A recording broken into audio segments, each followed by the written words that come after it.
بسم اللہ الرحمن الرحیم۔ مہاراشٹر انڈیا سے محترمہ تبسم انصاری صاحبہ نے یہ پوچھا ہے کہ میں نے اپنے بھائی سے کچھ قرضہ لیا اور کچھ دن کے بعد میرے بھائی نے مجھ سے قرضہ واپس مانگا۔ میرے پاس اس وقت نہیں تھا تو میں نے منع کر دیا۔ کچھ عرصے بعد جب میرے پاس پیسوں کا انتظام ہو گیا تو میں نے اپنے بھائی کو دینا چاہا تو اس نے نہ لیا۔ اب شرعی طور پر کیا طریقہ کار ہوگا؟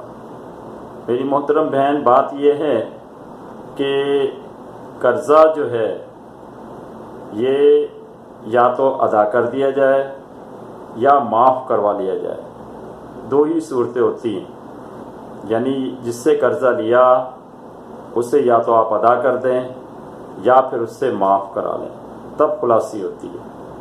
لیکن اگر اس نے معاف نہ کیا یا آپ نے ادا نہ کیا تو وہ ساری عمر آپ کے سر رہے گا اور آخرت میں اس کو ادا کرنا پڑے گا۔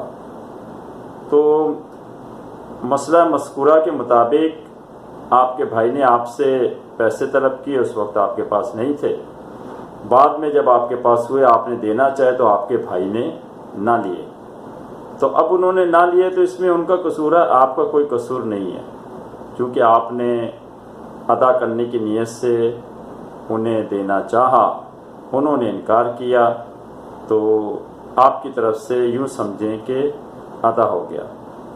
تو اب آپ سے وہ نہیں لے رہا تو آپ ان پیسوں کو رکھ دیں، ہو سکتا ہے بعد میں وہ آپ سے طلب کر لے، یا آپ اسے بولیں کہ اپنے پیسے لے لو، اگر نہیں لینے تو مجھے معاف کر دو، تاکہ جو ہے نا میں بری ذمہ ہوں۔ باقی واللہ اعلم۔